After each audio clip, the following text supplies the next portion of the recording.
तो मैं हल्का सा जो मैंने कल करवाया था उसको मैं रिपीट कर देता हूँ, ताकि आप लोगों को ज्यादा समस्या ना आए समझने में आज का टॉपिक। आयुर्वेद दो शब्दों से मिलकर बना है, आयु और वेद। आयु का अर्थ है जीवन और वेद का अर्थ है विज्ञान या फिर ज्ञान। अर्थात जो जीवन का जो ज्ञान है वो आयुर्वेद है। आयुर्वेद के तीन प्रमुख आचार्य रहे हैं, आचार्य चरक, आचार्य सुश्रुत और आचार्य वाग्भट। तीनों आचार्यों के अलग अलग काल रहे हैं, अलग अलग टाइम में ही पैदा हुए हैं। और आचार्य चरक ने चरक संहिता का पुस्तक ग्रंथ लिखा है, जो औषधि प्रधान है, जिसमें यानी कि प्रॉब्लम से रिलेटेड जो जड़ी बूटियों के बारे में विस्तारित रूप से बताया गया है आचार्य चरक जी ने चरक संहिता के अंदर। आचार्य सुश्रुत में सुश्रुत संहिता लिखी है, और इनको शल्य चिकित्सा के जनक, फादर ऑफ मॉडर्न सर्जरी भी बोला जाता है, कि सर्जरी के शुरुआत इन्होंने सबसे पहली बार किया था। आचार्य वाग्भट्ट, इन्होंने दो पुस्तकें लिखी है, अष्टांग संग्रह, अष्टांग हृदय। इनकी जो पुस्तकें हैं ये बहुत ही सरल भाषा में सामान्य जन जो समझ सके उन भाषा में इन्होंने लिखा है, और औषधि प्रधान ग्रंथ है, यानी कि बीमारियों से रिलेटेड सामान्य रूप से सरल भाषा में आचार्य वाग्भट्ट जी ने इन पुस्तकों में बताया है। योग की सबसे बड़ी डेफिनेशन हमें सुश्रुत संहिता में मिलती है। सॉरी, स्वास्थ्य की, हेल्थ की डेफिनेशन सबसे विस्तारित रूप से आयुर्वेद के अंदर बताई गई है सुश्रुत संहिता के अंदर, जिसकी श्लोक संख्या 15/41 है। सम दोष है, सम आग्नेसत, सम धातु मलय क्रिया, परसनात् इंद्रिय मनः स्वस्थ इति विधीयते। इसका अर्थ क्या है कि जो दोष है वात पित्त कफ वो संतुलित अवस्था में रहे। सम अग्नि 13 प्रकार की अग्नि है, जठ अग्नि, पांच भूत अग्नि, सात धातु अग्नि। 13 प्रकार की अग्नि जो है संतुलित अवस्था में रहे। सम धातु 7 प्रकार की जो धातु है, रस, रक्त, मांस, मेद, अस्थि, मज्जा, शुक्र। मल है क्रिया, जो मल है, मल यानी कि पुरुष है, मूत्र है, श्वेद है, आंखों का मैल है, कानों का मैल है, बाल है, नाखून है, ये जो मल है, मल की जो क्रिया है, निष्कासन की क्रिया, एक्सक्रिएशन की एक्टिविटी, ये भी संतुलित अवस्था में रहे। संतुलित का अर्थ है कि ना तो कम होना ना ज्यादा होना, बैलेंस से रूप में होना। और इसके साथ साथ में पर्सनात् आत्म, यानी कि जो पर्सन रहने चाहिए, क्या आत्मा, इंद्रिय और मन, कि आत्मा, इंद्रिय और मन भी प्रसन्न रहना चाहिए। ये जो सिम्टम है ये स्वस्थ इति विधीयते, ये स्वस्थ व्यक्ति के लक्षण है, उसी को हम स्वस्थ समझ सकते हैं जिनके अंदर ये लक्षण पूरी पूरी तरीके से फिट बैठते हैं। और मैं थोड़ा सा आज आपको हिस्ट्री ऑफ आयुर्वेदा बताता हूँ, कल नहीं बता पाया था।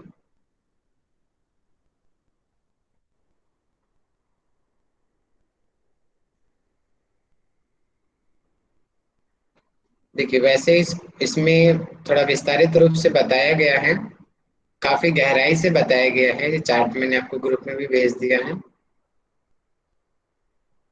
लेकिन जो हम प्रधान मानेंगे चरक संहिता और सुश्रुत संहिता को ही हम सबसे विशेष मानते हैं। इसके अलावा कश्यप संहिता को कम गिना जाता है पुराणों के अंदर, और जैन जो धर्म रहा है, जैन संप्रदाय, उसमें भी आयुर्वेद का वर्णन मिलता है। तो हम विशेष रूप से हमने पढ़ा कि आयुर्वेद को जो अथर्ववेद का उपवेद भी माना जाता है, अर्थात अति प्राचीन है। वेद जो है अति प्राचीन है, अर्थात सृष्टि का निर्माण जहां से शुरू हुआ है, सामान्य रूप से हम समझ सकते हैं कि आयुर्वेद की शुरुआत भी वहीं से हुई। और आयुर्वेद का जो निर्माण है, सबसे पहले इसका जो ज्ञान है, ब्रह्मा को था इसका ज्ञान। दोनों ही ब्रह्मा को मानते हैं, सुश्रुत भी, चरक जी भी और कश्यप जी भी ब्रह्मा को ही मानते हैं कि सबसे पहले जो आयुर्वेद का ज्ञान था वो ब्रह्मा को था। इसके बाद में आयुर्वेद का ज्ञान ब्रह्मा ने दक्ष प्रजापति को दिया।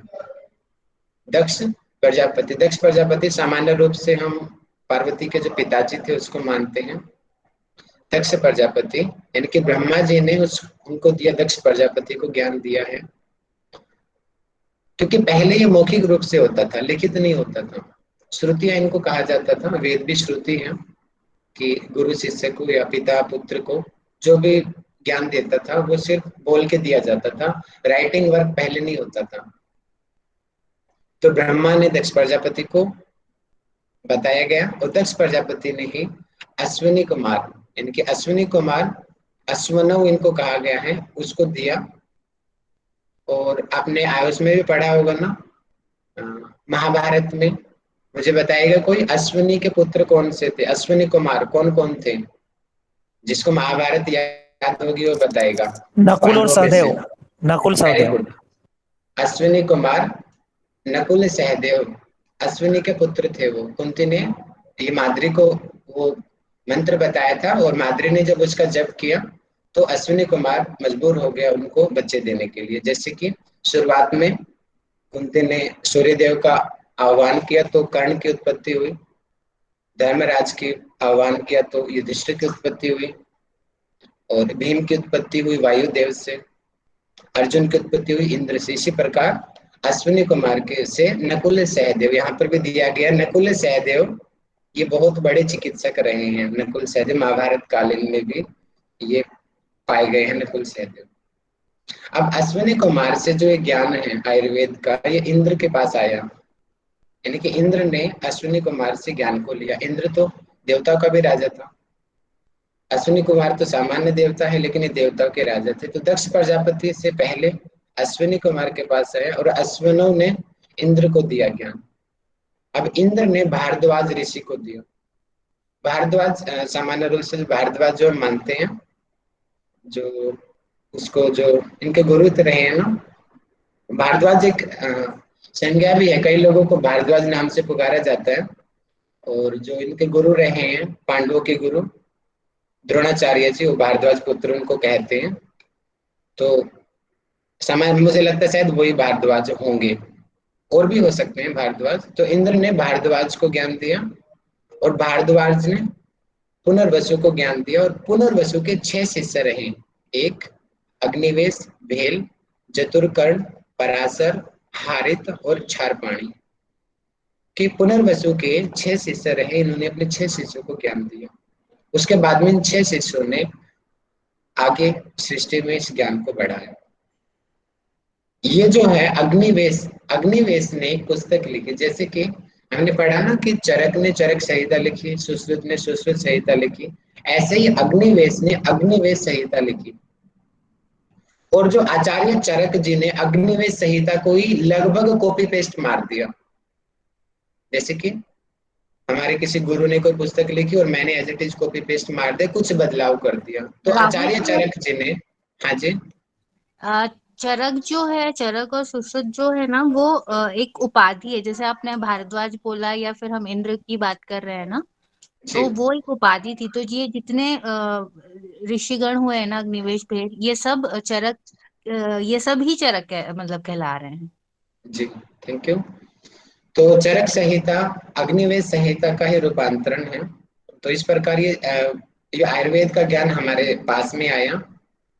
और सुश्रुत संहिता के अनुसार दोनों, देखिए दोनों अलग अलग मत हैं, तो हमें दोनों का अलग अलग ही याद करना पड़ेगा।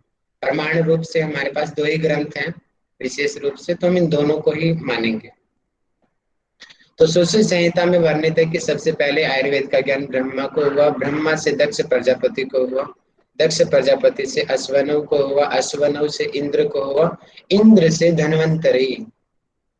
धन्वंतरी ये इसके आयुर्वेद के देवता बोलते हैं। क्वेश्चन भी बन सकता है, आयुर्वेद के देवता कौन है? और धन्वंतरी सामान्य रूप से प्रचलित में है कि विष्णु का अवतार है धन्वंतरी। और इन्होंने, इनके 7 शिष्य रहे, उपघेनव, वैतरण। आप इतने ज्यादा आपको याद करने की जरूरत नहीं है, सिर्फ नाम ऐसे अपने दिमाग में बिठा लीजिए, ऐसे ऐसे कुछ घटनाक्रम हुआ है। पोष कालवत, करवीर्य, गोपरक्षित, सुश्रुत, ये हमारे लिए जरूरी है। सुश्रुत, देखिए सुश्रुत यहाँ पे आया, और बाद में सुश्रुत ने सुश्रुत संहिता लिखी, और सुश्रुत संहिता में बता रहा है कि इस प्रकार ये ज्ञान इनके पास आया, सुश्रुत के पास। ठीक है, ये हो गया आयुर्वेद का इतिहास, कैसे आयुर्वेद आया। आयुर्वेद, आयुर्वेद का उद्देश्य क्या है? पहले तो स्वस्थ व्यक्ति के स्वास्थ्य की रक्षा करना है, और दूसरा आयुर्वेद का उद्देश्य है कि आतुरस्य विकार प्रशमनम, कि मतलब कि जो आतुर लोग हैं, यानी कि जो बीमार लोग हैं, उनके व्याधियों को दूर करना। इसके मैं स्लाइड बना नहीं पाया हूँ, आप लोग लिख लीजिए। आयुर्वेद के दो उद्देश्य हैं। पहला उद्देश्य है स्वस्थ से स्वस्थ रक्षण, कि स्वस्थ व्यक्ति के स्वास्थ्य की रक्षा करना। मतलब कि मैं फिट हूँ, मैं हेल्दी हूँ, मुझे कोई बीमारी नहीं है, लेकिन मैं बीमार ना हूँ, जो मेरा हेल्थ है वो हेल्थ मेरी मेंटेन रहे, उसके लिए आयुर्वेद। क्योंकि दिनचर्या है, ऋतुचर्या है, व्यायाम है, बीमार व्यक्ति नहीं करेगा, स्वस्थ व्यक्ति भी करेगा। तो ये पहला उद्देश्य है कि स्वस्थ से स्वस्थ रक्षण, हम जो हेल्दी पर्सन है उसके हेल्थ की रक्षा करना आयुर्वेद का पहला उद्देश्य है। दूसरा उद्देश्य जो सबसे फेमस है, आतुरस्य विकार प्रशमनम, कि जो आतुर लोग हैं अर्थात जो पीड़ा से सताए हुए लोग हैं, जो जिनको बीमारियां ग्रसित हैं, मुझे पैरालाइज हो गया, हृदय बीमारी हो गई, घुटने का दर्द हो गया, गठिया हो गया, उनके रोगों का निदान करना, दूर करना, ये आयुर्वेद का दूसरा उद्देश्य है। तो सबसे प्रसिद्ध ये दो उद्देश्य हैं, पेपर में पूछे जा सकते हैं, दोनों को अच्छे से पढ़ लिया। तो अब हम आगे बढ़ते हैं। कल हमने पढ़ा आयुर्वेद, अष्टांग आयुर्वेद को हमने पढ़ा। अष्टांग आयुर्वेद में जैसे कि हम देखते हैं,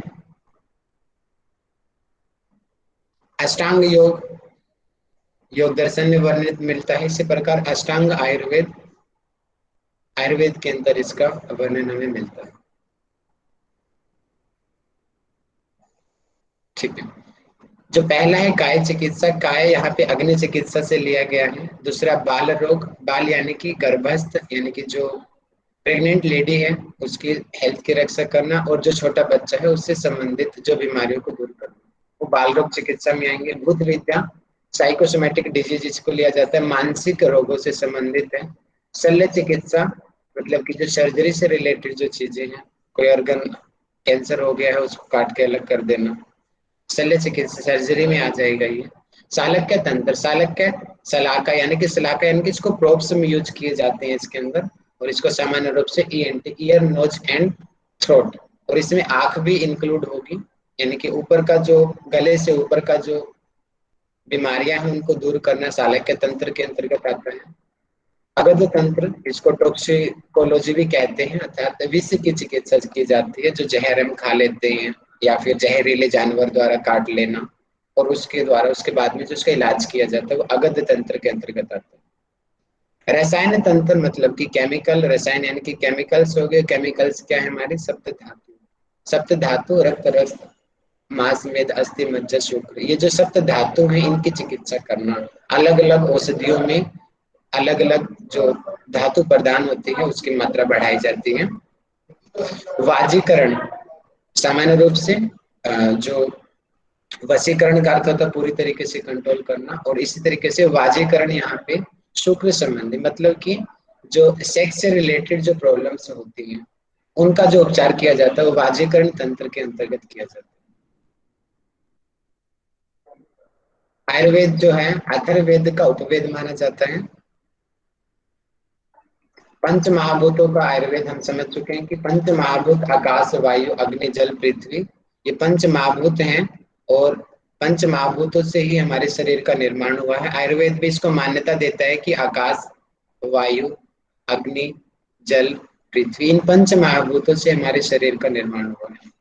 और जो शरीर के जो मूल रहे हैं अर्थात जिनसे, एक तो पंच महाभूत से मिलकर शरीर बना है, और इसके साथ ही दोष धातु मल, क्योंकि दोष धातु मल ये भी पंच महाभूतों से ही मिलके बने हैं। तो शरीर का जो मूल है वो दोष है, दोष यानी कि वात पित्त का, और जो धातु है 7 प्रकार की जो धातु है, और जो मल है जो शरीर के, जो शरीर से जो बाहर निकलते हैं, शरीर का जो वेस्ट होता है उसको मल कहते हैं। तो ये शरीर के मूल है, शरीर को बनाने वाले हैं ये। लेकिन अगर ये इसकी मात्रा कम या ज्यादा हो जाती है तो यही शरीर को बिगाड़ भी देते हैं। आकाश वायु अग्नि जल पृथ्वी, इनके गुण हम देख लेंगे। आकाश को सामान्य रूप से शब्द इसका प्रमुख गुण है, वायु का प्रमुख गुण स्पर्श है, अग्नि का प्रमुख गुण रूप है, जल का प्रमुख गुण रस है, और पृथ्वी का प्रमुख गुण गंध है। इसके अलावा बाकी आप पढ़ लेंगे अपने आप।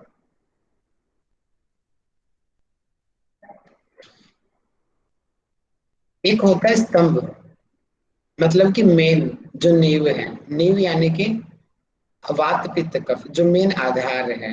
लेकिन एक होता है उपस्तंभ, उपस्तंभ यानी कि जो जीवन को चलाने वाला है। अब जन्म तो हमारा हो गया, अब जन्म के बाद में उस हेल्थ को मेंटेन करने के लिए तो तीन चीजें जरूरी है, आहार, निद्रा और ब्रह्मचर्य। ये पेपर में क्वेश्चन आ भी चुका है कि अ, त्रय उपस्तंभ कौन से हैं।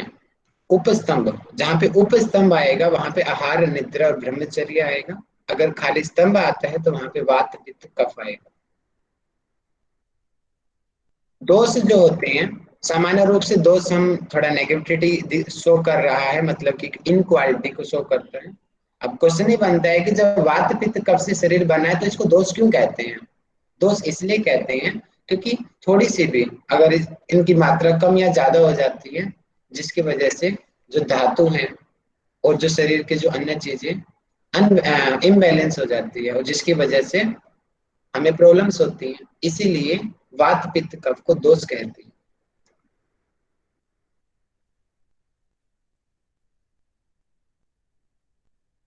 हमने पढ़ा कि वात का स्थान कहाँ है। मैं पिक्चर से आपको थोड़ा दिखा देना चाहता हूँ ताकि आपको बोरियत भी ना हो।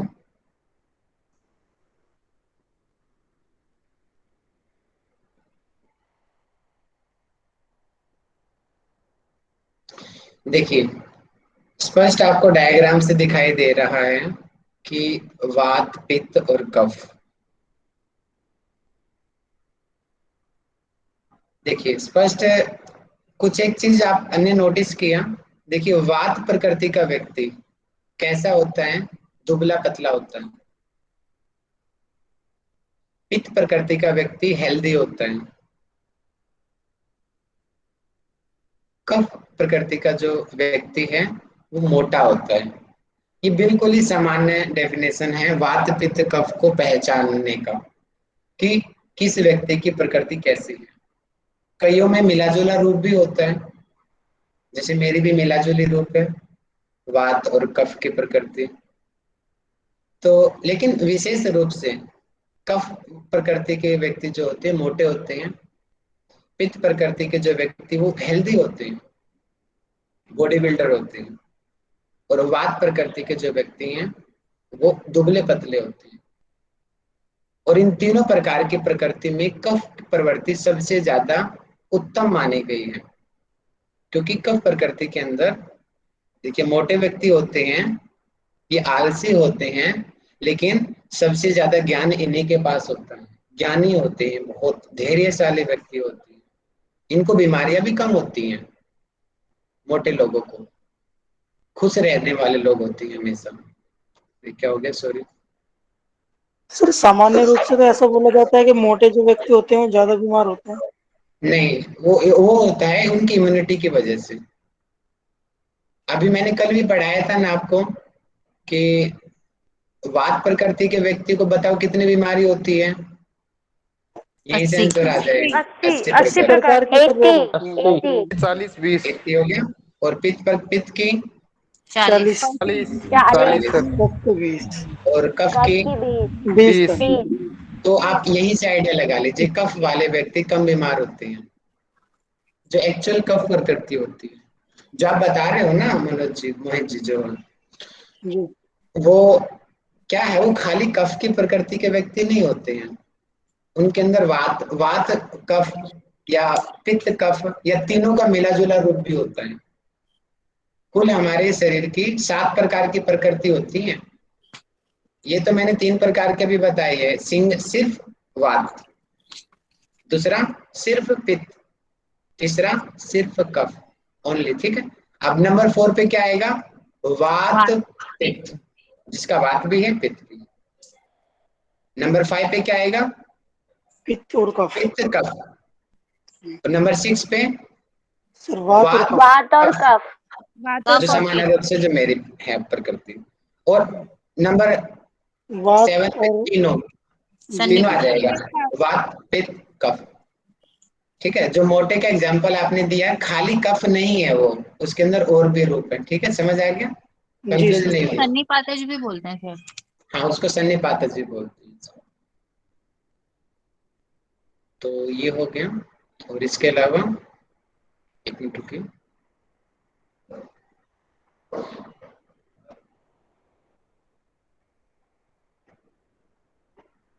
ठीक है, इसका स्थान, इसका स्थान की फोटो कहाँ है? एक मिनट रुकिए। ठीक है,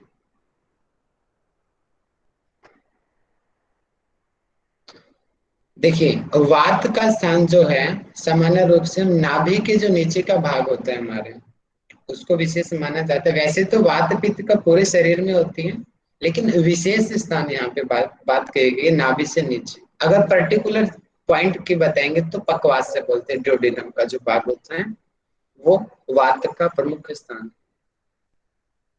पित्त का स्थान छाती व नाभि के मध्य का भाग होता है, थोड़े से रीजन इसको हम बोलेंगे। कफ का जो स्थान है कंठ के ऊपर, गले के ऊपर वाला भाग विशेष रूप से कफ का स्थान होता है। सर जो अब वात का तीन स्थान ड्यूडिनम बताया गया है, तो ड्यूडिनम तो सर नाभि से नीचे थोड़ी है, ड्यूडिनम ना तो नाभि नाभि पर से ही ऊपर होता है। है, नाभि पर ही होता है ये। देखो आप ध्यान से देखेंगे, देखो मैं डायग्राम दिखाता हूँ आपको।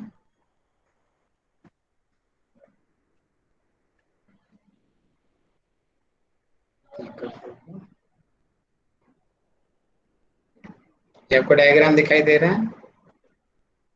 जी जी सर। सर दे रहा है। देखो अब इसमें आप ये देखेंगे, जो हमारी नाभि है, नाभि को आप पॉइंट ही गलत समझ रहे हो। नाभि यहाँ पे होती है लगभग, सॉरी ये पेन ज्यादा चल गया, समझ रहे हो? और यहाँ पे देखो जी ड्यूडेनम कहाँ पर होती है, यहीं पर तो होती है। साइड याद में आया? होती है सर। जी ये रहा सीनोमा स्ट्रक्चर, याद आया? तो मतलब जी कि सर। यहीं पर है नाभि वाला जो भाग बोला गया। ठीक है, ओके सर। ऋषि को समान वायु का स्थान भी कहा गया, तो आप इसको भी अभी याद कर लीजिए।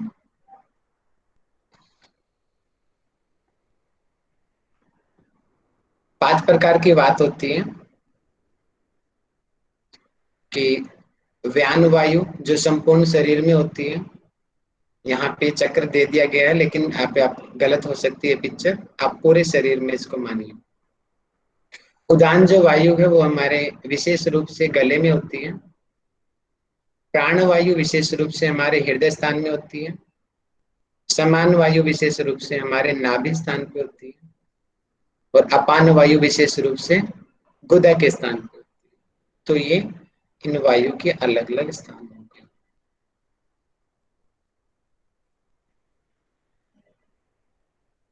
इसके अलावा हम आगे पढ़ते हैं। आज इतना मैंने आपको कल पढ़ा दिया था। हाँ, पंच महाभूतों के साथ संबंध रह गया। वात का जो संबंध है, पंच महाभूतों का क्रम आपको याद हो जाना चाहिए। आकाश, वायु, तीसरे नंबर पे अग्नि होता है, चौथे नंबर पे जल और पांचवें नंबर पे पृथ्वी। आकाश और वायु से मिलके वात बनता है, अग्नि और जल से मिलके पित्त बनता है, और जल और पृथ्वी से मिलके कफ बनता है। जल दो में आएगा, पित्त में भी आएगा और कफ में भी आएगा। वात में हम पढ़ते हैं कि वात क्या है, इसकी वजह से वायु यानी कि गति होती है और उत्साह आता है। जो एक्साइटमेंट है, नहीं एक्साइटमेंट तो पित्त में आएगी, यानी कि जो उत्साह है अंदर से, जो कॉन्फिडेंस जो बनने वाली चीज है, वो हमें वात से मिलता है। मूवमेंट्स जो होती है, हम भागते हैं, हम ज्यादा एक्सरसाइज करते हैं ना, हमारे जॉइंट्स मूव कर रहे हैं, हार्ट मूव कर रहा है, साइनोवियल जॉइंट जो मूव करते हैं, वो वात की वजह से करते हैं। और वात की वजह से ही हमारे शरीर में जितनी भी चीजें होती हैं एक जगह से दूसरी जगह पे मूव करती हैं। जैसे कि हमारे लिवर में पित्त का निर्माण हुआ और वो पित्त आया ड्यूडेनम में, यानी कि पित्त के अंदर अपने आप में वो क्षमता नहीं है वो आ जाए, वो वायु उसको लेके आ रही है। अब मेरे हृदय में खून है, अब हार्ट से खून गया मेरे पैरों के अंदर, वो खून के अंदर अपने आप में क्षमता नहीं है कि वो नीचे तक चला जाएगा, वो वायु उसको लेके जाने वाली है। अर्थात तो वायु पूरे शरीर में विद्यमान है। वायु की वजह से मूवमेंट होती है, कोई भी मूवमेंट क्यों ना हो बॉडी के अंदर। इसीलिए वायु को सबसे प्रधान माना है तीनों कफों की, तीनों दोषों के अंदर। अगर वात की कमी हो जाए तो पित्त और जो कफ है उसको पंगु यानी कि उनको अपंग कहते हैं, लंगड़े बोलेंगे। इसके बिना पित्त और कफ काम नहीं कर सकते जब तक वात हमारे शरीर में नहीं है, संतुलित अवस्था में होना चाहिए। इसी आधार पे हमारे योग के ग्रंथों में प्राणायाम की महत्ता ज्यादा बताई गई है ताकि वात संतुलित रहे हमारा, इसलिए प्राणायाम को विशेष महत्व दिया गया है। वात का एक गुण कहा गया है योग वाहिका, कल मैंने के गीत में भी सुनाया था, किसी को याद है वो वाला गुण? बताइए जल्दी से। पानी रे हाँ भैया, पानी वो बताया था ना आपने, तेरा पानी रे रंग पानी कैसा, तेरा रूप कैसा। जिसमें मिला तो लगे उस जैसा। कि जैसे कि पानी है उसका अपने आप का कोई रूप नहीं है, कोई कलर नहीं है, लेकिन उसको जिसमें भी मिला देंगे वो उस जैसा हो जाएगा। तो ऐसे ही जो वात है इसका ये अपने आप में अदृश्य है, हम वात को देख नहीं सकते हैं, वायु किसी को दिखती है नहीं, अनुभव करते हैं। अगर ठंडी वायु स्पर्श में आ गई, बादलों के पास हम चले गए तो हिमालय से बर्फ से स्पर्श करती हुई हवा हमारे पास आ रही है तो हम कहेंगे कि ठंडी हवा है। लेकिन हम राजस्थान में चले गए रेगिस्तान के इलाके में, वो वायु वहां से स्पर्श करके आ रही है टीलों से, हम कहेंगे गर्म हवा है। मतलब कि वात का अपना कोई वो नहीं है, लेकिन वो जिसके साथ मिलके आ रही है ऐसा ही उसका स्वरूप हो जाता है। वही वायु हिमालय में जाके ठंडी हो जाती है और वही वायु रेगिस्तान में जाके गर्म हो जाती है। इसी प्रकार वो वायु जो है पित्त के साथ मिलके, इनकी दाह यानी कि जलन उत्पन्न करने वाला और उष्णता यानी कि जो गर्मी उत्पन्न करने वाला बन जाती है, वही वायु जब पित्त के साथ मिल जाती है और वही वायु जब कफ के साथ मिल जाती है तो ठंडापन लाने वाला, गीलापन लाने वाले उसकी क्वालिटीज हो जाती है। चार्ट मैंने आज आपके लिए अलग से निकाला है, इसको पढ़ लेंगे आप अच्छे से। ये इस बार क्वेश्चन पूछा गया था पेपर में, इसमें दिया नहीं है। यहाँ पे पैर का अंगूठा भी आएगा, एक उपनिषद में भी दिया गया है, पैर के अंगूठे में भी प्राण होता है। ये क्वेश्चन इस बार पेपर में आया था। प्राण का विशेष स्थान तो हृदय होता है, लेकिन इसके अलावा जीभ, कंठ, मुख, नाक और मस्तिष्क में भी प्राण पाया जाता है। उदान, उदान का विशेष जो है स्थान इसमें दिया नहीं है, गला है, थ्रोट। ठीक है, आप देख लेंगे कई बार कुछ चीजें अलग अलग कंठ है तो सर, ऊपर ही कंठ लिखा हुआ है। उदान कंठ, अच्छा सॉरी सॉरी मैंने ध्यान नहीं दिया, कंठ लिखा हुआ है, कंठ ऊपर दिया हुआ है। और इसके अलावा नाभि और वक्षस्थल यानी कि चेस्ट रीजन पर भी उदान पाया जाता है। समान, समान विशेष रूप से नाभि वाले स्थान पे यानी कि अमाशय पकवाशय, जो मैंने बताया था पिक्चर से, पकवाशय का जो स्थान है नाभि के पीछे ही आता है। अपान, अपान नीचे जो है गुदा वाला स्थान, हमने कहा है ना नाभि के नीचे के भाग, वो अपान वायु वहां पे होती है, निम्नगामी होती है। वो नीचे के भाग कौन से हैं? लार्ज इंटेस्टाइन, पेल्विक रीजन, और इसके अलावा गुदा हो गया, विर्शन यानी कि टेस्टिस हो गए, मेल के जो रिप्रोडक्टिव ऑर्गन होते हैं उसको विर्शन यानी कि टेस्टिस कहते हैं। नीचे के भाग हो गए ना, वो वहां पे अपान वायु होती है, मूत्राशय, यूरिन ब्लैडर, नेवल नीचे, बस्ती प्रदेश नीचे का जो भाग है ये अपान वायु का स्थान है। व्यान वायु पूरे शरीर में पाई जाती है और विशेष रूप से हृदय में पाई जाती है। एक बार एक क्वेश्चन आया था, उपनिषद का क्वेश्चन मुझे याद आ रहा है, पेपर में पूछा गया था। अब मैं आपसे पूछना चाहूंगा, आप मुझे बताएंगे ऐसा कौन सा प्राण है जो हमें, जो योगी लोग होते हैं शरीर को छोड़ के दूसरे ब्रह्मांड में भ्रमण करने लग जाते हैं और बाद में वापस भी आ जाते हैं। उदान प्राण, उदान वेरी है गुड, सर। बहुत बढ़िया बहुत बढ़िया। कौन से उपनिषद में बताया गया ऐसा? ये योग तत्व में। नहीं, प्रश्नोपनिषद में। Very good, perfect answer. Prashnopanishad में पूजा सिंह मैम ने पढ़ाया था आपको। प्रश्नोपनिषद में ये बातें आपने देखी होगी, वहां पे कि हृदय में 101 नाड़ियां हैं, वहां पे अलग अलग स्थान वहां पे बताया गया है। वहां पे तो हृदय का प्राण का स्थान ही कुछ और बताया गया है प्रश्नोपनिषद में। तो वहां पे भी स्पष्ट लिखा हुआ है कि जो हमारा जो शरीर को त्यागते हैं, जो प्राण बाहर निकलता है वो उदान वायु के जरिए बाहर निकलता है। जाता है। शरीर को त्यागना, जो योगी लोग अपनी इच्छा से शरीर को त्याग देते हैं, वो उदान प्राण को वश में करके उसको शरीर को त्यागा जाता है। इनके कार्य और प्रकोप से होने वाले रोग मैं हल्का हल्का बता देता हूँ। ये आप उपनिषद में, हठयोगी टेक्स्ट में पढ़ भी चुके हैं इन चीजों को, और आपको पढ़ोगे आराम से समझ भी आ जाएंगे। देखिए, प्राण का कार्य श्वासोच्छ्वास, मतलब कि इनहेल एक्सेल करना, ये इसका काम होता है। मेन तो यही होता है, इनहेल एक्सेल करना। और इसी से रिलेटेड जो प्रॉब्लम होगी, वहीं से अंदाजा लगाओ कि इनहेल एक्सेल मतलब कि लंग्स से रिलेटेड। लंग्स की देखिए सारी प्रॉब्लम्स लंग्स से रिलेटेड प्रॉब्लम है, तो वो प्रॉब्लम उससे होंगी। उदान मतलब कि ऊपर है, गले के ऊपर, गले वाला स्थान विशेष होता है, तो मतलब कि, और गले से ऊपर की जो बीमारियां है वही इससे होंगी। समान जो है हमारे पेट में, नाभि में होता है, मतलब कि फायर को ठीक करना है, मतलब कि यानी कि डाइजेस्टिव सिस्टम से रिलेटेड हो गया। अगर फायर पे वर्क करेगा तो देखिए पाचक रसो, डाइजेस्टिव धातु, ये सभी चीजें इसमें ऑटोमेटिक आएगी। थोड़ा सा अपना लॉजिकल माइंड घुमाएंगे तो सारी चीजें अपने आप आपको याद हो जाएंगी, अलग से याद करने की जरूरत नहीं पड़ेगी। और ठीक, अगर इसका हम उल्टा सोचते हैं, या तो अग्नि बहुत कम हो जाएगी, खाना बिल्कुल नहीं पचेगा, या इतना पचेगा शरीर को जला देगा। ठीक है, ये इसके रोग हो गए। अपान वायु, अपान नीचे होती है।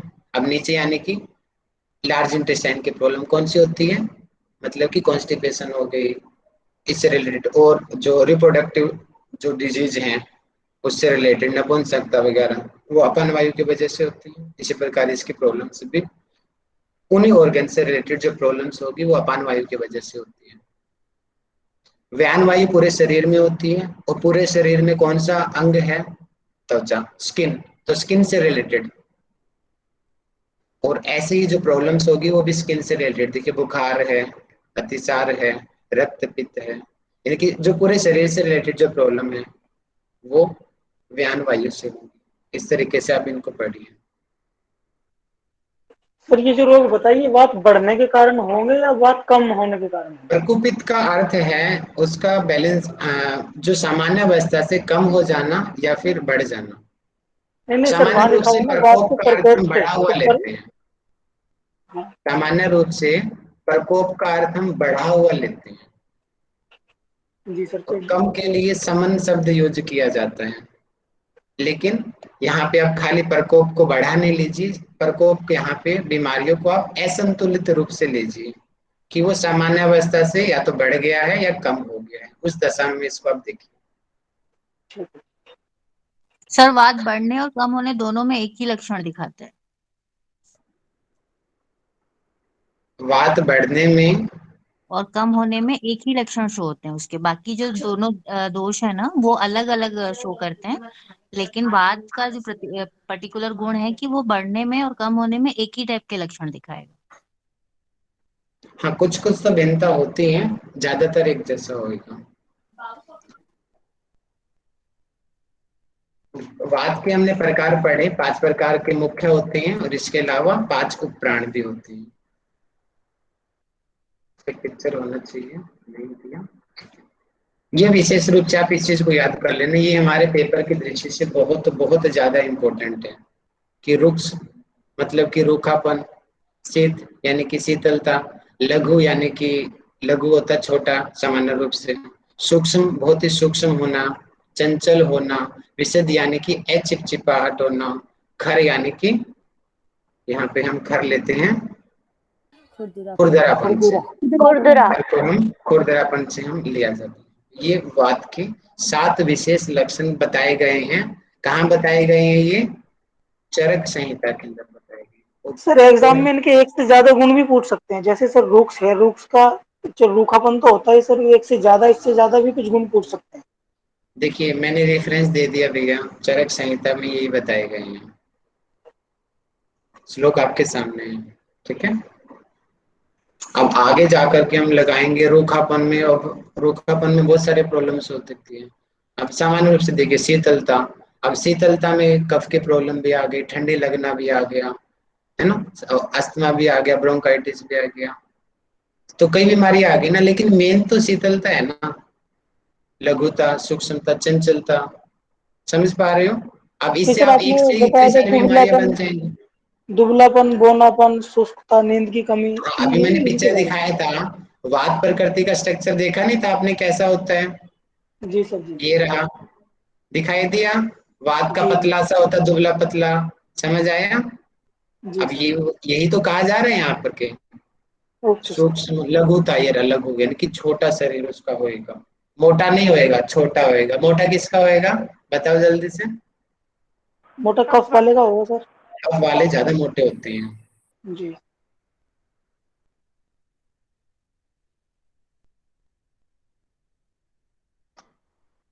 और इतना हमने कल पढ़ लिया था, ठीक है? मूल स्थान जोड़ना हमने पढ़ लिया था, इससे आगे हम आज पढ़ते हैं। वात के प्रकोपित होने के क्या क्या कोजेज होते हैं मेन, जिसकी वजह से वात प्रकोपित होता है, मतलब कि वो असंतुलित होता है।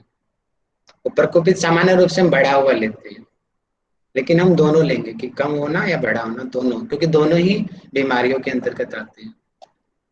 कि वेग रोध, यानी कि जो वेग होते हैं, बोलते हैं ना कि वेगों को रोकना नहीं चाहिए। वेग यानी कि हमें यूरिन की, हमें सनसनाहट हो रही है लेकिन हम नहीं उठ रहे हैं, नहीं कर रहे हैं, जाने रहे हैं, रोक के रखा, जबरदस्ती रोका हुआ यूरिन को, तो उससे प्रॉब्लम होती है। मल को जबरदस्ती रोका हुआ है, छींक छींक तो बिल्कुल भी हम रोक भी नहीं सकते हैं जबरदस्ती, लेकिन कई लोग रोक लेते हैं। मैं एक स्टोरी सुनाता हूँ, हमारे पास के है एक गांव की, मेरी मम्मी मेरे को सुनाती है ये। मम्मी बोलती थी कि बेटा गैस को कभी रोकना नहीं चाहिए, शर्म आती है लेकिन रोकना नहीं चाहिए। एक एक लड़की की शादी हुई और वो अपने ससुराल गई, और उसको गैस की बहुत प्रॉब्लम थी। उसको बार बार में पाद मारे हुए इनकी गैस रिलीज हुई, उसकी अपान वायु बार बार में। तो उस लड़की ने क्या किया, अपना किचन, अपना वॉशरूम में गई, और जो आटा होता है, आटा से अपने एनएस रीजन को बंद कर दिया। देखिए उसने क्या किया, ताकि वो गैस बाहर ना आए। एनएस को बंद कर दिया आटा से। अब क्या होगा, वो गैस जो बाहर आनी थी वो शरीर के अंदर रुकी हुई है। अब वो अंदर, फिर अंदर के ऑर्गन्स में जाएगी, अंदर मूव करेगी, यानी कि जो जहरीली हवा बाहर निकल जानी चाहिए थी शरीर से, उसको हमने अंदर रोक दिया। और उस लड़की की अगले दिन डेथ हो गई। और उसका रीजन यही था, उसने वेग को रोका। यानी कि ये मानते हैं कि सामान्य रूप से कि लोग हंसी भी उड़ाते हैं, लेकिन वेग को कभी रोकना नहीं चाहिए। वो चाहे गैस हो, या यूरिन हो, या मल हो, या छींकना हो गया, उबासी भी बोलते हैं ना, उबासी बोलते हैं कि हाथ को मुंह पे रख लो, लेकिन उबासी को रोको मत, वो भी अपान वायु बाहर निकल रही है। और इसको योग की भाषा में हम कहते हैं देवदत्त जो प्राण है वो बाहर निकलता है जम्भाई के जरिए। तो वेगों को कभी रोकना नहीं चाहिए, जो वेगों को रोकता है उसका वात की बीमारियां उसको होती है। खाए हुए भोजन के पचने से पहले ही कुछ और खा लेना, मतलब कि पहले का कुछ पचा नहीं है और फिर अगले का कुछ खा लेना, बिना भूख का भोजन करना, सामान्य रूप से ये भी समझ सकते हैं। रात को देर तक जागना, देर तक जो जागता है उन लोगों का वात प्रकोपित होता है। जो बहुत ज्यादा ऊंचा बोलते हैं, वात प्रकृति के लोग तेज बोलेंगे। और क्या होता है, अपनी शक्ति की अपेक्षा अधिक शारीरिक श्रम करना, मतलब कि उनके अंदर एनर्जी भी ज्यादा होती है। जैसे कि हमने पढ़ा, पित्त में भी होती है ये वाली चीज। हमने हाइपर थायराइडिज्म जब मैंने पढ़ाया था, याद होगा आपको? उसमें T3 T4 जब बढ़ जाता है, TSH कम हो जाता है, तो इस ऐसे व्यक्ति का क्या होता है, मेटाबॉलिज्म रेट बहुत फास्ट हो जाता है। जिसको हाइपर थायराइडिज्म की प्रॉब्लम होती है, उस क्या होगा, थोड़े टाइम इतनी एनर्जी आ जाएगी उसके अंदर कि वो बहुत एक्सरसाइज करेगा, बहुत ज्यादा ओवर करेगा, लेकिन बाद में ये बिल्कुल लूज पड़ जाएगा, बिल्कुल ढीला पड़ जाएगा। तो ये भी इस तरीके का ये लक्षण जो है वात प्रकृति का लक्षण है। और जो गुण है, गुण इसका रुक्ष तो गुण में ही आता है, रूखे, तिक्त, कसेले आदि रसिक। ये रस वाले मैं आपको अलग से पढ़ाऊंगा, अभी आपको एकदम से समझ नहीं आएगा, आप अभी पढ़ लीजिए।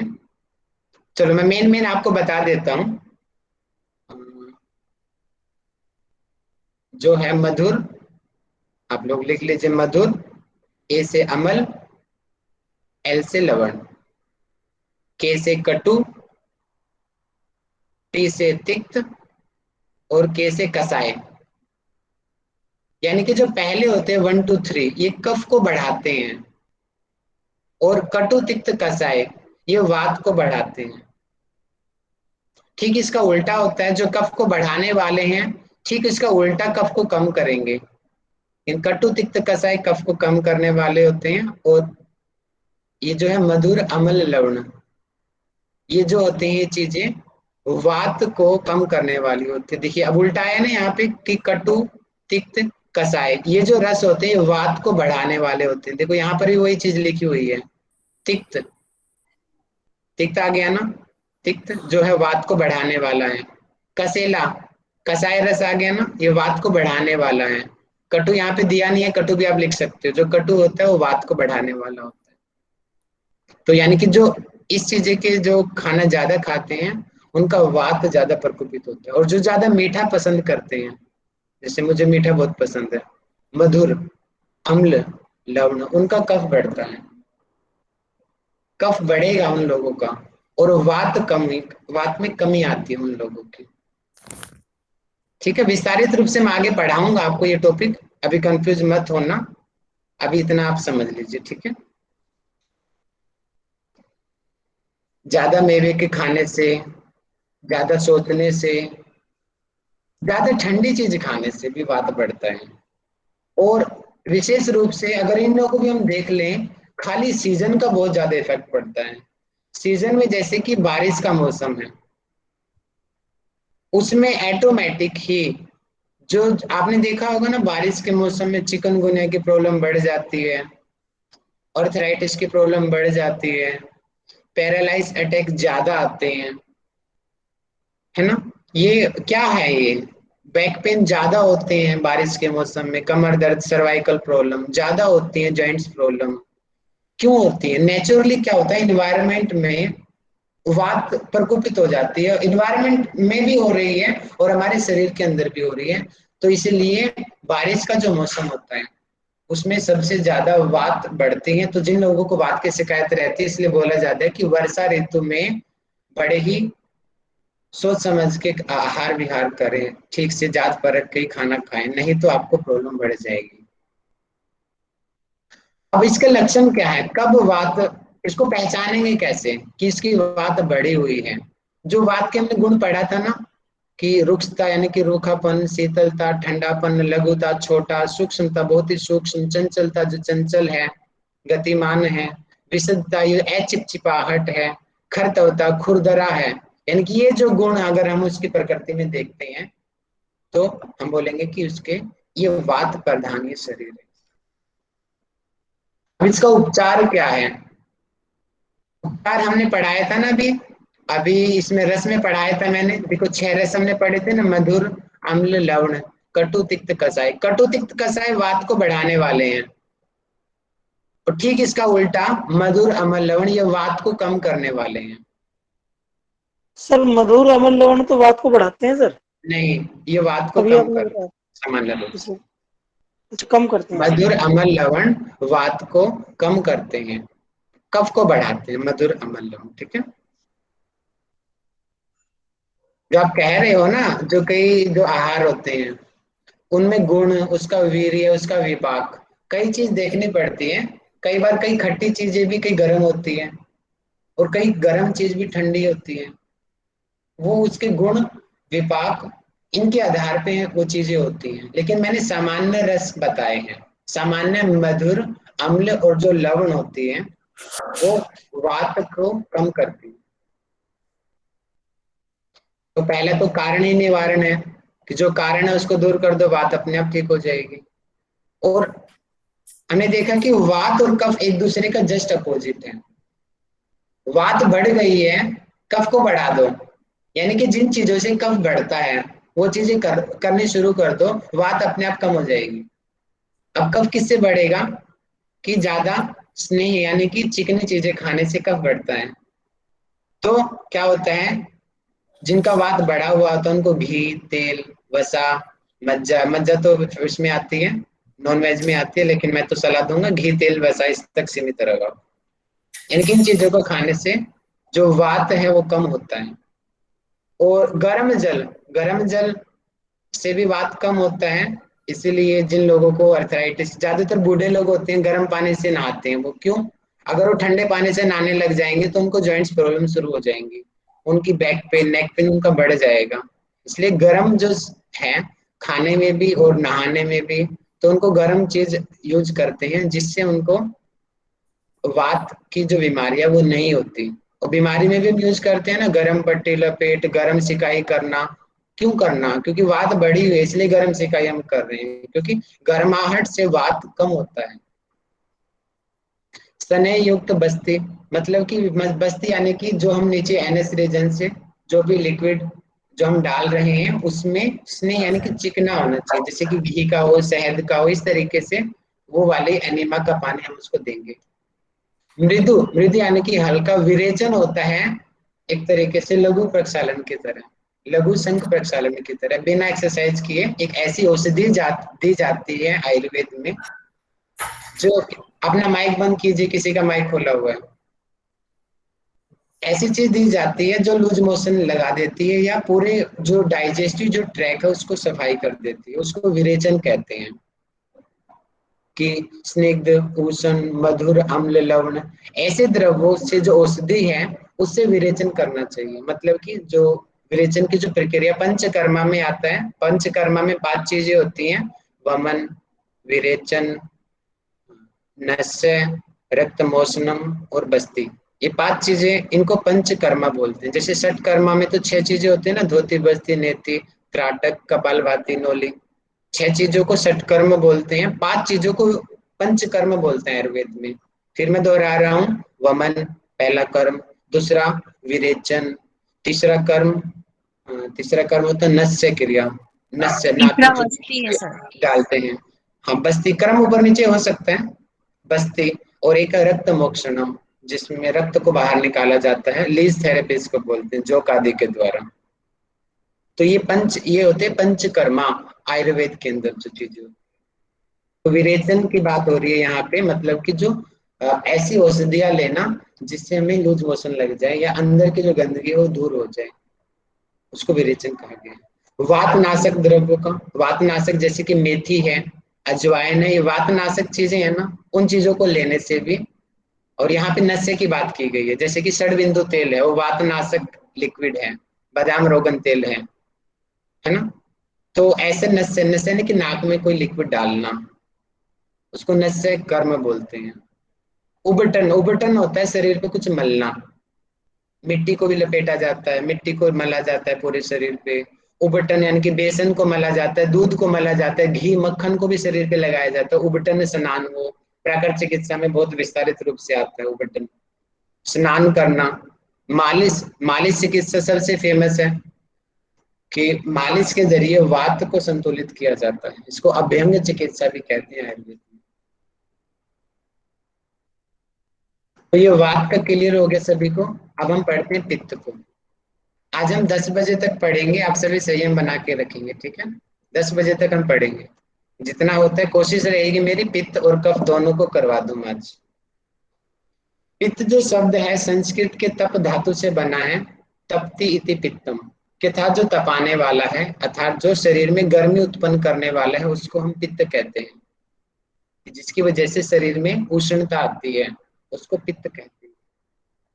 और पित्त को सामान्य रूप से हम एंजाइम्स और हार्मोन्स से, हम इन चीजों से हम कोरिलेशन का लगाते हैं। एंजाइम्स जैसे हमने पढ़ा था ना कि लीवर से निकलता है बाइल जूस, पेनक्रियास से निकलता है पेनक्रिएटिक जूस, हमारे इंटेस्टाइन से भी निकलता है इंटेस्टाइनल जूस। ये एंजाइम्स का काम क्या होता है? ये एंजाइम्स क्या करते हैं, हमारी मेटाबॉलिज्म रेट को बढ़ा देते हैं। अगर एंजाइम्स ना हो, एक दफा हम सोचे कि हमारे शरीर में कोई भी एंजाइम्स नहीं होते, एंजाइम्स कभी डायरेक्ट पार्टिसिपेट नहीं करते डाइजेशन में, लेकिन ये सहायक होते हैं, मोटिवेटर की तरह, गुरु की तरह। फॉर एग्जाम्पल मैं अगर आपको बताऊं, मैंने आज अभी खाना खाया, आज मैं लेट इसीलिए हो गया था, तो मैंने खाना खाया अभी, और अगर मेरे शरीर में एंजाइम्स नहीं है तो मेरा आज का खाया हुआ खाना एक सप्ताह तक भी पचेगा नहीं मेरे को। उस खाने को जल्दी पचाने के लिए एंजाइम्स चाहिए।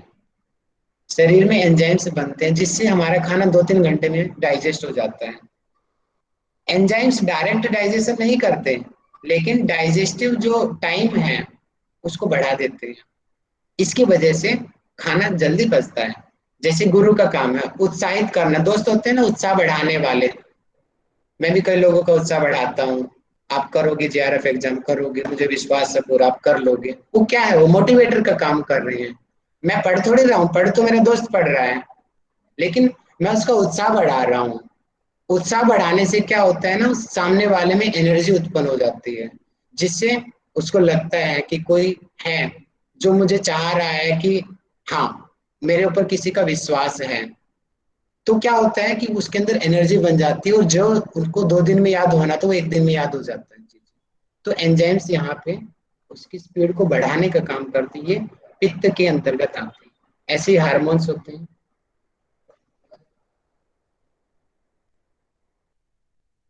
पित्त के स्वाभाविक गुण क्या होते हैं कि स्नेह। स्नेह मतलब कि स्नेह को सामान्य रूप से हम चिकनापन से लेते हैं। उष्णम यानी कि जो उष्णता है, गर्माहट है। तीक्ष्णम, तीक्ष्ण यानी कि सामान्य रूप से तीक्ष्ण हम जलन से लेते हैं। द्रव्य यानी कि जो लिक्विड है। अम्लम जो अम्ल प्रकृति का है, खट्टा है। सरम, सरम का सामान्य अर्थ शायद तीव्र गति वाला होना चाहिए, श्योर नहीं हूं मैं, सरम शायद तीव्र गति वाला। और कटु यानी कि कटु को यहाँ पे लिया जाता है चरपरा। आप ध्यान रखेंगे आयुर्वेद में थोड़ा सा इस चीज को भिन्नता लिया गया है। देखिए, कटु, कटु को सामान्य अगर हम और ग्रंथों में पढ़ते हैं तो कटु को हम क्या बोलते हैं, कड़वा। आप लोगों ने भी सुना होगा, कटु को हम कड़वा बोलते हैं, लेकिन आयुर्वेद में कटु को कड़वा नहीं कहते। आयुर्वेद में तिक्त को कड़वा कहते हैं, इस चीज का आप ध्यान रखना। कटु मतलब तीखा होगा ना। कटु, तिक्त, तिक्त यही तो देखना है ना आपको। तिक्त मतलब कड़वा, कटु मतलब तीखा है आयुर्वेद में। जी, ठीक है, समझ आ गया। आयुर्वेद में ये थोड़ी सी भिन्नता मिलती है। यहाँ के जो चरक संहिता में जो लिखा गया है, क्योंकि हम तो उन्हीं को मानेंगे जो उन्होंने लिख दिया, तो वहां पे तिक्त को कड़वा बोला गया है और कटु को तीखा बोला गया है। और बाकी के और ग्रंथों में हम कटु को सामान्य रूप से कड़वा में पढ़ते हैं। तो ये भिन्नता आप ध्यान रखना। ये सिर्फ आयुर्वेद में है, बाकी जगह कटु कड़वा ही है, जो और ग्रंथों में कटु शब्द आता है।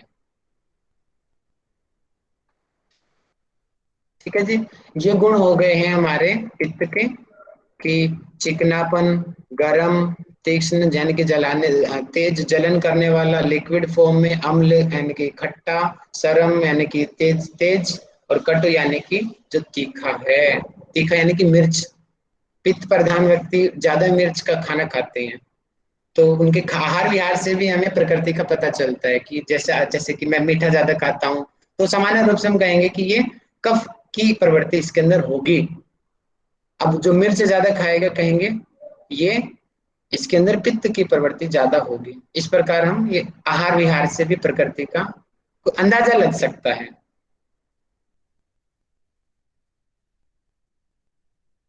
और आगे भैया हम पढ़ते हैं। भैया इसमें तीव्र गति से क्या संबंध है? सारम का अर्थ होना चाहिए, मैं श्योर नहीं हूँ, सरम का अर्थ होना चाहिए कि तीव्र गति शायद इसका होना चाहिए, कि उसके अंदर एक एक्साइटमेंट होती है, कि जैसे कि वो व्यक्ति बहुत जोशीला होता, बहुत ज्यादा ओवर, उसकी बस की कुछ नहीं है, लेकिन दिखाएगा ऐसे कि मैं अभी मार दूंगा, तोड़ दूंगा, कर दूंगा, बस का कुछ नहीं है, लेकिन इतनी उसके अंदर एनर्जी आ जाती है। वो यानी कि ऐसा जो गुण है, बिना बात का जो भड़क जाना, फालतू का, उसको पता है फालतू बोलेगा तो पिट भी जाएगा, लेकिन फिर भी वो बोलता है। यानी कि ऐसी जो क्वालिटी वो पित्त वाले की होती है। समझ गए? जी भैया। उसको पता है कि वो वीक है, लेकिन फिर भी वो बोलता है, फालतू का बोलता है, तो फालतू का जोश दिखाता है, ओवर, तो वो पित्त प्रकृति को शो करता है। अब यहाँ पे एक छोटा सा कंसेप्ट आप ध्यान में रखिए, पित्त और अग्नि। कई लोग इन दोनों को एक समझते हैं, लेकिन एक्चुअल में दोनों अलग अलग हैं। पित्त दोष है और अग्नि अग्नि है। 13 प्रकार की अग्नि होती है और पित्त एक दोष है, लेकिन इन दोनों का कार्य लगभग एक जैसा होता है, इसीलिए सामान्य रूप से हम पित्त को ही अग्नि कह देते हैं, लेकिन एक्चुअल में पित्त अग्नि नहीं होता।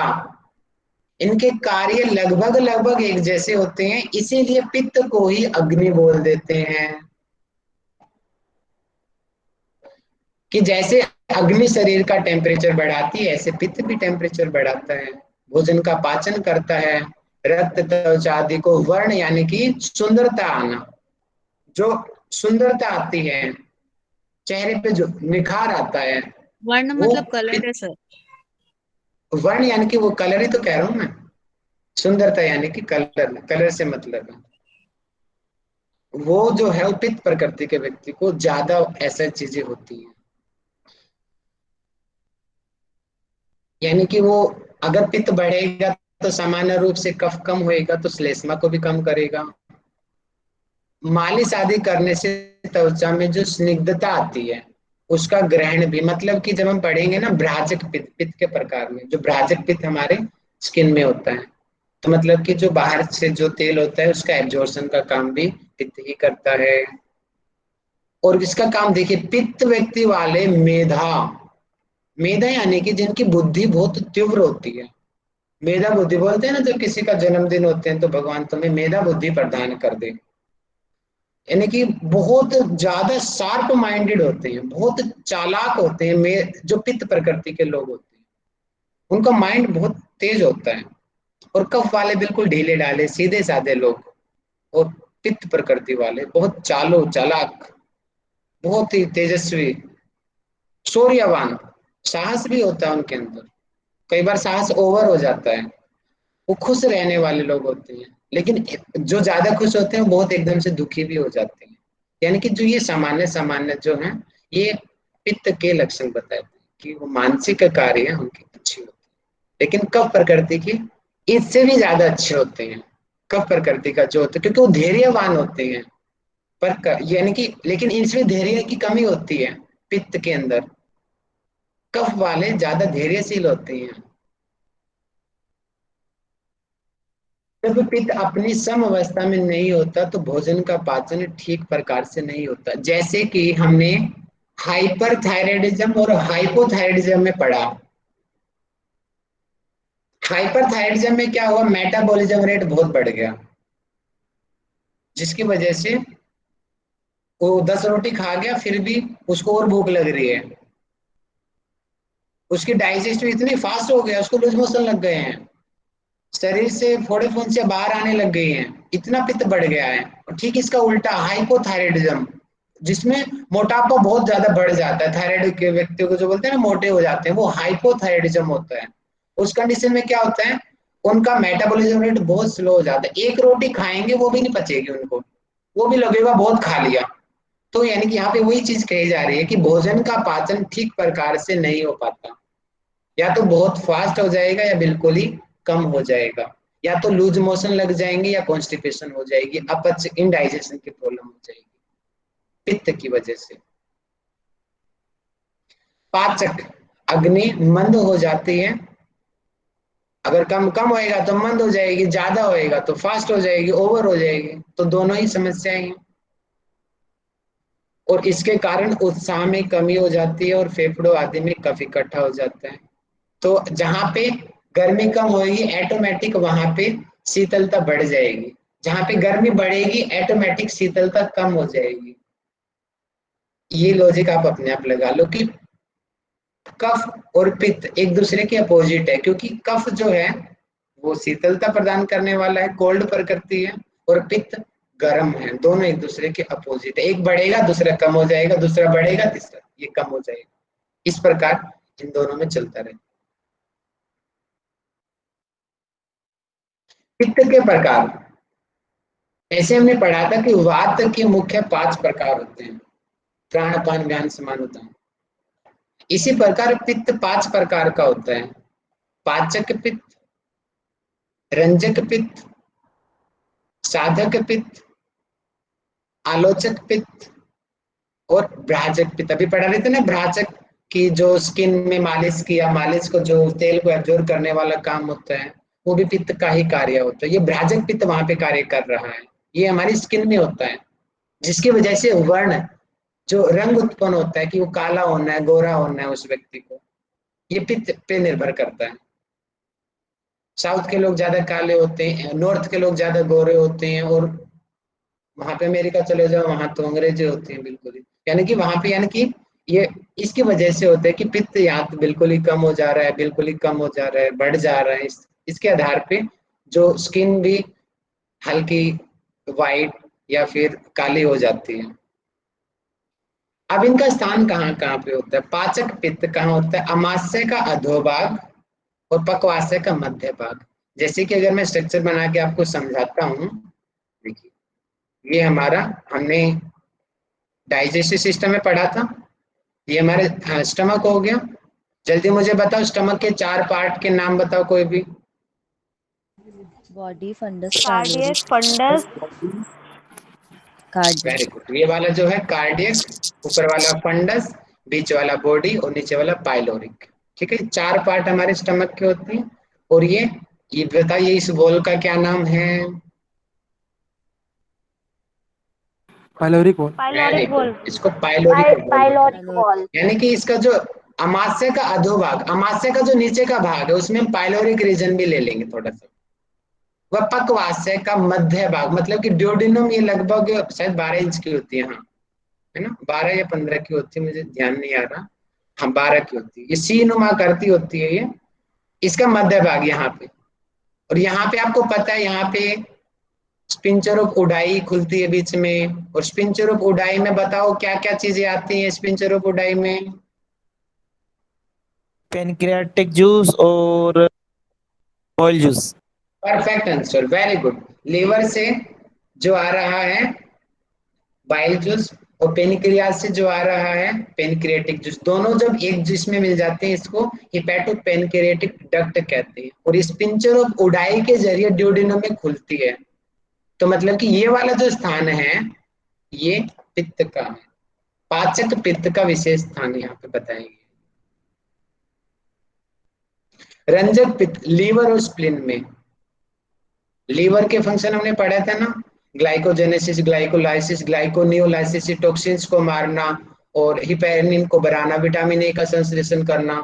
इतनी सारी चीजें हमने पढ़ी थी लीवर के फंक्शन में। स्प्लीन में हमने पढ़ी थी कि स्प्लीन क्या होता है, इसको ब्लड बैंक भी कहते हैं, मृत आरबीसीज का कब्रिस्तान भी कहते हैं।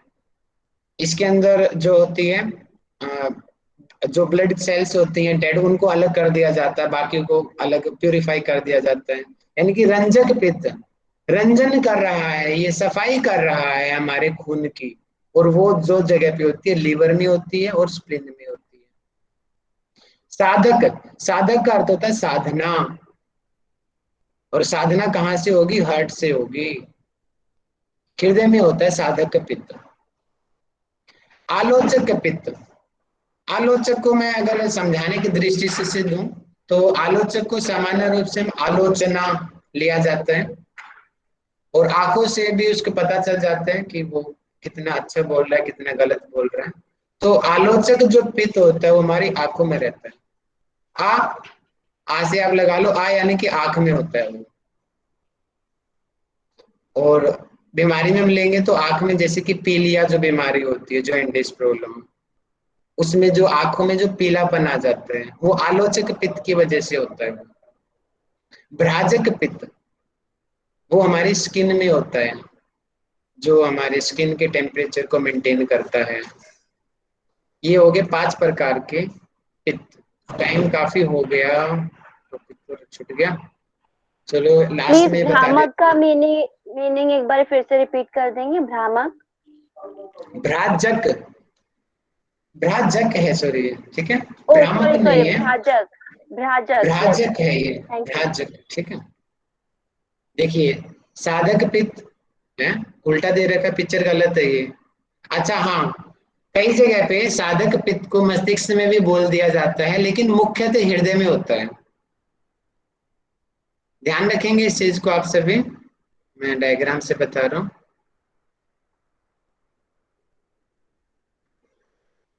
जो हमने साधक पित्त मैंने भी पढ़ाया, विशेष रूप से हृदय में होता है, लेकिन मस्तिष्क में भी होता है। तो इस डायग्राम में खाली मस्तिष्क दिया हुआ है, तो आप हृदय स्थान और मस्तिष्क दोनों में होता है साधक पित्त। आलोचक पित्त आंखों में होता है, एरा आ यानी कि आंखें, आंखों में होता है आलोचक पित्त, आई। भ्राजक पित्त स्किन में होता है। रंजक पित्त हमने पढ़ा था ना, रंजन करना मतलब कि प्यूरिफाई करना, लीवर में और स्प्लीन में, लीवर और स्प्लीन दोनों में होता है रंजक पित्त। और पाचक पित्त हमने पढ़ा था कि अमाशय का अधोभाग और पक्वाशय का मध्य भाग यहाँ पे होता है, इसको बोलते हैं गैस्ट्रिक इंटेस्टाइन। लेकिन आप इतना याद रखिए कि ड्यूडेनम में ये पाचक पित्त होता है। तो आज हमने पित्त के 5 प्रकार पढ़े, करवाना था मुझे काफी, लेकिन समय के अभाव से मैं छोड़ रहा हूँ क्लास यहीं पे। आप आगे का कुछ पढ़ के आएंगे, कल मैं रिवीजन नहीं कराऊंगा, सीधा मैं आगे बढ़ूंगा। आज रिवीजन के चक्कर में छूट गया है, तो आगे का मैंने नोट्स आपको सेंड कर दिया है। देखिए ये आप अपने आप से आगे इन चीजों को पढ़ लेना, ताकि जो मैं चीज समझाऊं आपको जल्दी समझ आ जाए। आज थोड़ा टॉपिक कवर किया, लेकिन आशा है कि आपके कंसेप्ट क्लियर हुए होंगे। किसी को कोई विशेष प्रॉब्लम हो तो आप बता सकते हैं, या फिर मैं क्वेश्चनिंग स्टार्ट करता हूँ फिर। भैया ये जो पित्त है ये वही होता है जो एक बोलते हैं ना गोल ब्लैडर, पित्त की थैली बोलते हैं, तो ये वही वाला होता है या कुछ और चीज होती है? नहीं, वो वाला नहीं होता, वो तो एंजाइम है, लेकिन वो उसका एक पार्ट है पित्त का। पित्त खाली वो नहीं है, लेकिन जो बाइल है वो पित्त का एक पार्ट है, समझ रहे हो? जैसे कि लीवर, लीवर पित्त 5 प्रकार बताए ना। रंजक पित्त उसमें आता है। रंजक कहाँ होता है? लीवर में और स्प्लीन में। लीवर से बाइल जूस निकल रहा है, लेकिन खाली बाइल जूस पित्त नहीं है, बाइल जूस उस पित्त का एक पार्ट है, समझे? जी भैया जी। क्योंकि पित्त तो आंखों में भी होता है, लेकिन बाइल जूस आंखों में तो नहीं होता। पित्त तो मस्तिष्क में भी होता है, बाइल जूस मस्तिष्क में तो नहीं होता। पित्त तो हृदय में भी होता है, स्किन में भी होता है, समझे? वो एक पार्ट है उसका। फिर उसका भैया नाम एक जैसे जैसा जॉन्डिस सिमिलर हमें होता है। लगता है, इसलिए हम कंफ्यूज हो जाते हैं कि पित्त वही है, लेकिन वो पित्त वो नहीं है। ठीक है? ओके और कोई भैया। किसी का भैया जो विशेष डाउट? जॉन्डिस होता है। जॉइंटिस यानी हाँ कि भैया। आलोचक पित्त की बिगड़ने से, वो आप पढ़ लेना, आगे का मैं कल पढ़ाऊंगा, कि जिसकी वजह से हमारे ठीक आंखों है में भैया। पीलापन आ जाता है, चेहरा पीला हो जाता है, नाखून पीले हो जाते हैं जॉइंटिस। वो आलोचक पित्त जब प्रकोपित होता है, तब ऐसी समस्याएं हमारे सामने आती है। चलिए मैं अब क्वेश्चनिंग स्टार्ट करता हूँ, अब डाउट्स मैं एंड में लूंगा आपके। मैसेज करके बताएं सभी तैयार हैं?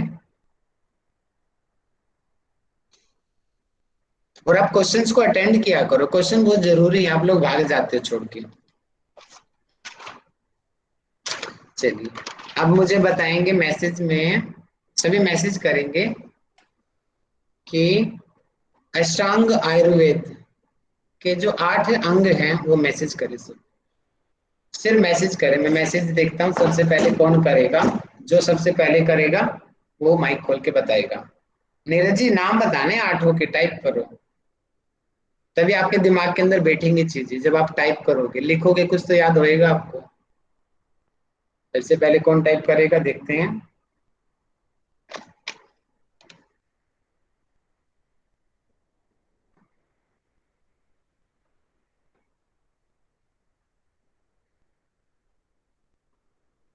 वेरी गुड, रोशनी जी माइक खोल के बताएं। बहुत बढ़िया, मीनाक्षी जी जी, सर। पूजा जी, बहुत बढ़िया, बताइए रोशनी जी।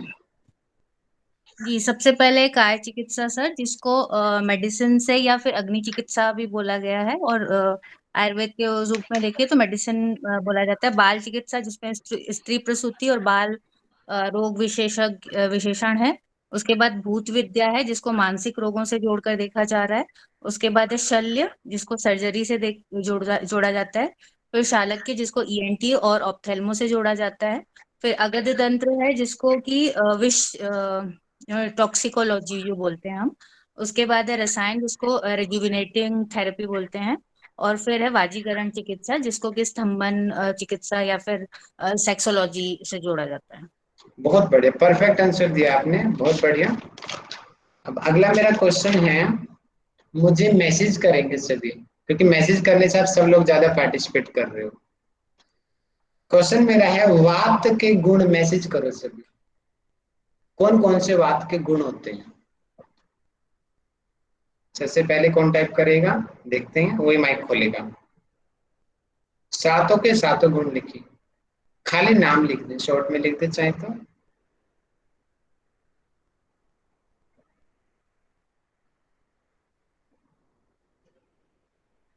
कम ऑन, देखते हैं, सभी अच्छे से पार्टिसिपेट करो। Very good. Meenakshi Saraf ji mike खोल के बताएं, सबसे पहले आपने टाइप किया है। सर पूजा इसमें जी होता है सेकंड रही हैं। हाँ जी बताएं मीनाक्षी जी। यस सर, पहला होता है रुक्ष, जिसका मतलब होता है रूखापन।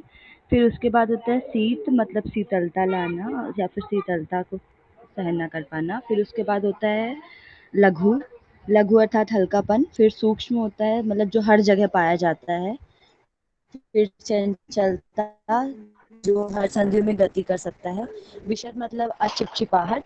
फिर खर अर्थात खुरदुरापन। Very good, perfect answer Meenakshi ji, बहुत बढ़िया, बहुत बढ़िया, बहुत अच्छा कुछ कर दिया आपने। अब अगला मेरा क्वेश्चन है, बहुत बढ़िया, बाकी लोग भी अच्छा मैसेज किया, भावना जी, नीरज जी, प्रेरणा जी, संतोष जी, तुषार, मीनाक्षी जी, वेरी गुड। अगला क्वेश्चन मेरा है, पित्त के गुण मैसेज करो, जो मैंने आज पढ़ाए हैं। पित्त के गुण, कम ऑन, सबसे पहले कौन मैसेज करेगा? पित्त के गुण सोचें और जल्दी से टाइप करके मैसेज भेजें। एक नहीं विजय जी, सारे भेजने एक साथ, एक से काम नहीं चलेगा। एग्जाम में बहुत आएंगे, एक चीज नहीं आएगी। 1 2 3 4 5 6 7 बताएगा, यहाँ सातों के सातों टाइप करो। नीरज जी ने टाइप किया है, आधा टाइप किया है। पूजा जी ने पूरा किया, वेरी गुड पूजा जी, इस बार आप फर्स्ट आ गए हो, बताओ। भावना जी सेकंड है। पूजा जी माइक खोल के बताओ। हाँ जी, यस यस। स्नेह है पहला गुण, ठीक है। उष्ण यानी गर्माहट, और तीक्ष्ण मीन्स जलन। द्रव्य लिक्विड फॉर्म होता है जो, एंड तरल। फिर है तेज यानी अम्ल, और कटु जो कि आयुर्वेद में उल्टा बोला जाता है, जो तिक्त होता है उसको कड़वा बोलते हैं, और जो कटु होता है उसको तीखा बोलते हैं। तो इस चीज का ध्यान रखना सभी को। बहुत बढ़िया, थैंक यू। चलिए अब मुझे, अब बॉडी स्ट्रक्चर के हिसाब से बताएंगे मैसेज करके, वात पित्त कफ इन तीनों का बॉडी स्ट्रक्चर कैसा होता है, मैसेज करें तीनों का। वात पित्त कफ, जो मैंने डायग्राम से भी आपको दिखाया है, जब एक देखते ही बता देगी ये प्रवृत्ति होगी इसकी।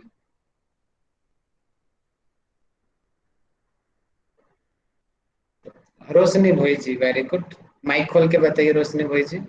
जी, वात प्रकृति के लोग पतले होते हैं, जैसा कि उसका गुण है लघु, तो हल्के होते हैं। और पित्त के लोग हेल्दी होते हैं, क्योंकि उनकी पाचन अग्नि बहुत सही होती है। और कफ प्रकृति के लोग मोटे होते हैं, थोड़े से स्थूल। बहुत बढ़िया। अच्छा अब मुझे, मैं डायरेक्ट माइक खोलने के लिए बोल रहा हूँ। लक्ष्मी मैम, आप मुझे बताएंगे कुल कितनी प्रकृति होती है? सर एक बार क्वेश्चन रिपीट कीजिए। कुल कितनी प्रकार की प्रकृति होती है, तीन कितनी प्रकृति, प्रकृति के लोग होते हैं? वात पित्त और कफ। श्योर? हाँ जी सर, और भी होते हैं, मिक्स भी होते हैं क्या सर? हाँ जी। मेरा डिस्टर्ब, ये वाला टाइम मेरा बहुत डिस्टर्बेंस कोई चलता है, बात मैं नहीं। काम करते करते सुन रही थी। भावना चौधरी जी हाँ जी, बताइए। 7 टाइप्स के होते हैं। हम्म, फर्स्ट मतलब ऐसे लिख सकते हैं, वात, एक पित्त, कफ, फिर होता है वात पित्त, फिर होता है पित्त और कफ, कफ और वात, और तीनों हो सकती है वात पित्त कफ। 7 वेरी गुड, टाइप्स। 7 टाइप्स की प्रकृति होती हैं, ठीक है। लक्ष्मी मैम ध्यान रखना इस चीज को। ये इस बार पेपर में आया था, यहाँ से इस तरीके से क्वेश्चन थोड़ा सा सर इनडायरेक्ट ही आया था, लेकिन इसी दोबारा टाइप का था, थोड़ा घुमा के पूछा गया था वो चीज, आहार भी मिला दिया था इसमें। ऐसे आया था वात पित्त, ऐसे कुछ क्वेश्चन था, वो बोला कि इसमें आहार कौन सा ले। ये क्वेश्चन मेरा गलत भी हो गया था, लेकिन मेरा आपका सही मैं हुआ नहीं था होने सर। दूंगा। मेरा सही हुआ था सर, लवन कटु आपका तीक्ष्ण उसका जो कॉम्बिनेशन है उसमें आया हाँ, था। तो मैं आपका गलत नहीं होने दूंगा इस बार, मेरा तो हो गया, आपका नहीं होने देंगे। अगला मेरा क्वेश्चन है, हम मैसेज करेंगे सभी, पित्त के प्रकार। पित्त कितने प्रकार का होता है, सभी लोग जल्दी से टाइप करें। अरे कौन को पूरे नाम टाइप करने हैं, पूजा जी, लक्ष्मी जी, बात, अरे वाह, हिमांशी चौधरी जी ने किया है, बताइए हिमांशी जी। सर पित्त 5 प्रकार के होते हैं। पाचक पित्त जो आमाशय का जो अधोभाग है वहां पे, और पक्वाशय का जो मध्य भाग है वहां पे पाया जाता है पाचक पित्त। जो राजक पित्त है वो लिवर और स्प्लीन में पाया जाता है, जो हमारी सफाई का काम करते हैं ब्लड का। और थर्ड वाला साधक पित्त जो हार्ट में पाया जाता है। और फोर्थ जो आलोचक पित्त वो आईज में पाया जाता है। और जो भ्राजक पित्त है स्किन में पाया जाता है, जो हम मालिश वगैरह करते हैं तेल की, उसे अवशोषित करता है। बहुत बढ़िया, परफेक्ट आंसर आपने दिया है, बहुत बढ़िया। अब मुझे बताएंगे नीरज जी, आप मुझे बताएंगे वात पित्त कफ में कितने कितने प्रकार की बीमारियां होती हैं। जी भैया, बात होती है उसमें 80 प्रकार की होती है, और जो पित्त है उसमें 40, और जो कफ है उसमें 20 होती है। बहुत बढ़िया, परफेक्ट आंसर। अगला क्वेश्चन मुझे बताएंगे तुषार जी, आप मुझे बताएंगे बच्चा, जवान और बूढ़ा विशेष रूप से कौन सी प्रकृति प्रधान होती है तीनों में। सर बच्चे में प्रधान कफ होता है, और जवान में पित्त होता है। सर बूढ़े का पता नहीं, सर शायद बूढ़े का कफ होता होगा सर, ऐसा कुछ है। तुषार जी, कल भी आपने गड़बड़ किया था, आज भी गड़बड़ कर रहे हो, कॉन्फिडेंस नहीं है अपनी बातों बूढ़े पे। लोगों में वात वात रोग होता है ना, गठिया होता है, उससे याद कर लो। हाँ ठीक है, वेरी गुड लक्ष्मी, बहुत बढ़िया। सर कैसे तुषार जी, बड़ों में वात प्रकोपित होता है ज्यादातर, ठीक है। अब अगला मेरा क्वेश्चन है, ये हो गया मेन तो हो गया। हाँ, एक विशेष क्वेश्चन सबसे मेजर जो आने की ज्यादा संभावना है, सभी मैसेज करें कि त्रिदोष का पंच महाभूतों के साथ क्या संबंध है। मैसेज करें सभी। त्रिदोष वात पित्त कफ में कौन कौन से तत्व होते हैं, कम ऑन, सबसे पहले कौन करेगा।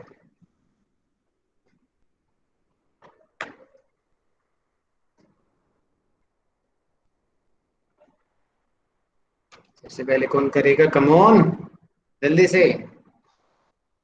अरे वाह, मीनाक्षी जी फर्स्ट आ गई हैं, बताए मीनाक्षी जी। सर जो वात होता है उसमें आकाश और वायु होता है, फिर उसके बाद जो पित्त है उसमें अग्नि और जल, फिर जो कफ है उसमें जल और पृथ्वी। वेरी गुड, परफेक्ट आंसर आपने दे दिया है।